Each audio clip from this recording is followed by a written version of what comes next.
मो कथा सेवक सुधीर कुमार जेना आज जो माँ अनंत मार कथा अनंत उपर आलोचना होती गिरिदुर्गा मंदिर प्रांगण में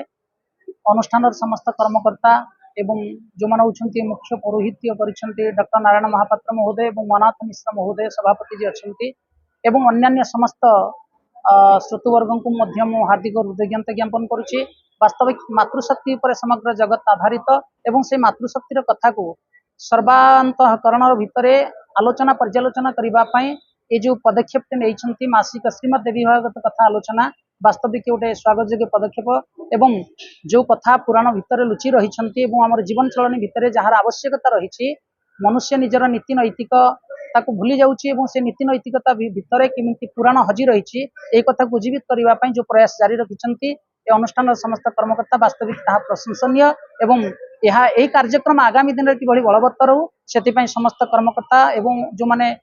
सहायता करुछंती समस्त निकट में निवेदन करी एवं आज आतिथ्यता मु समस्त निकट में कृतज्ञता ज्ञापन करुच्ची। जय जगन्नाथ, जय माँ गुरुदेव। आज प्रवचन बहुत मनमुग्धकर है उभय रामायण महाभारत पुराण भागवत गीता सब विषय आलोचना। नारायण महापात्र सभापति आदिशक्ति चैरिटेबल ट्रस्ट आम चलित वर्ष प्रथम करी देवी भागवत महापुराण आरंभ करूँ से गोटे डिसीजन नहीं प्रति मसरे गोटे दिनिकिया सत्संग करी। आज जो सत्संग कथाकार सुधाकर जेना सुधीर कुमार जेना आज माँ विषय बहुत सुंदर भाव व्याख्या कले। बहुत भक्त जोग देते माँ विषय शुणापी कारण आम जो भी आगुरी यहाँ गोटे नुआ विषय तेणु समस्त को बहुत भल लगी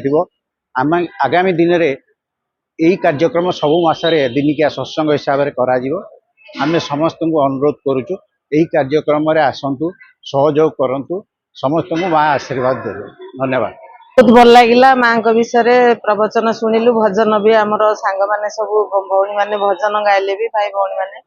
आउ प्रवचन भी है बहुत भल लगे माँ विषय शुणिले तो बहुत खुशी लगुच आ बहुत भल भी लगे।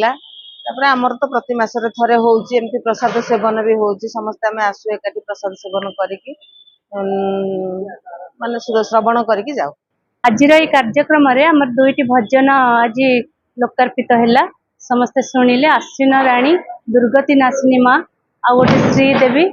माँ दुर्गति नाशिनी ये दुईटी भजन आमर आज रिलीज होती आशा करुच्ची बहुत भल लगे समस्त भक्ति आ भक्ति भाव परिपूर्ण कर आशा। ये भजन गोटे अलग प्रकार होती भारी भक्तिपूर्ण अच्छी भावपूर्ण अच्छी शुणिले आजिकल का जो कली जुगर जो भाया असुविधा सब होची शुणिले बहुत मन को पवित्र